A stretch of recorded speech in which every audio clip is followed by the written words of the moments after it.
Je m'appelle Patrice Courvalin, je suis professeur à l'Institut Pasteur dans le département de microbiologie et j'étudie la résistance des bactéries aux antibiotiques.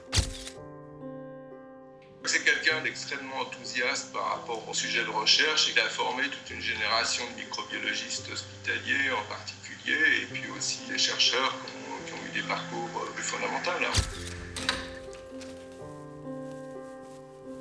Tous les matins, je vais à pied au laboratoire, c'est à 3 minutes. C'est très pratique, ça évite beaucoup de fatigue.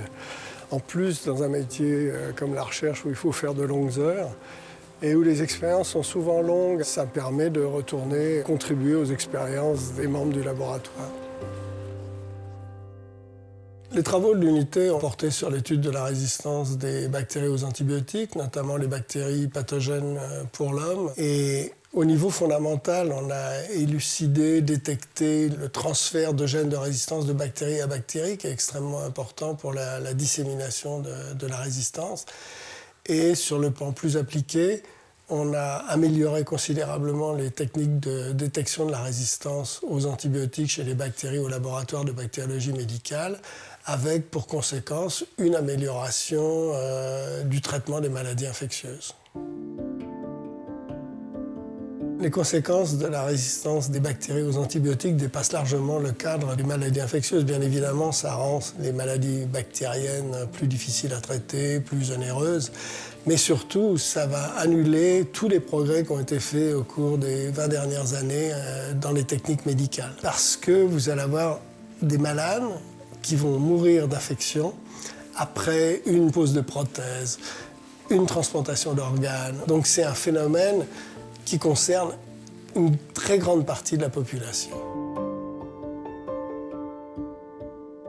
Le fait d'avoir démarré très tôt l'étude de la résistance des bactéries pathogènes pour l'homme aux antibiotiques nous a conduit à développer des outils, notamment au niveau de la génétique. Et ces outils, on les a distribués dans le monde entier. Ils ont été considérablement utilisés, sont toujours utilisés par de nombreux laboratoires.